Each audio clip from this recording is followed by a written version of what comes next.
opens up self-driving car and smart city plans. Ford unveiled a suite of announcements at the Consumer Electronics Show today that are aimed at furthering the company's ambitions to power smart cities and find new applications for autonomous vehicles.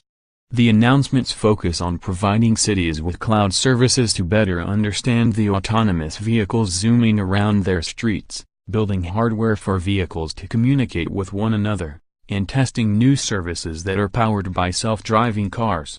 They're powered by a series of partnerships with companies like Postmates, Qualcomm, and Autonomic. It's all part of Ford's work to expand beyond its traditional business of making cars into a future where the vehicle driving down the street is only one part of a larger ecosystem backed by high-tech services.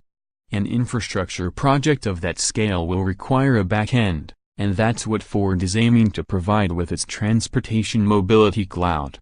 Created in partnership with Autonomic, a Silicon Valley startup, the cloud is supposed to provide building blocks for creating smart city applications, like real-time traffic flow routing based on data from sensors in vehicles roaming the streets.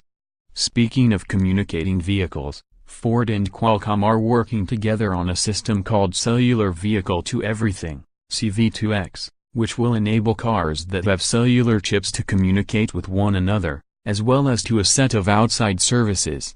This is important for applications like autonomous cars, because CV2X vehicles would be able to do things like communicate intent to other vehicles around them, which could then respond accordingly. Ford also outlined its vision for autonomous vehicles today, starting with a partnership announcement with Postmates. Like the company's existing work with Lyft and Domino's, the two businesses will team up to figure out how autonomous vehicles can help change the business of local delivery. That's just one piece of Ford's overall strategy, though. The company will be deploying autonomous vehicles in more cities this year as part of a pilot program based on a new software platform the company has been developing. Details on that strategy will be announced later this year.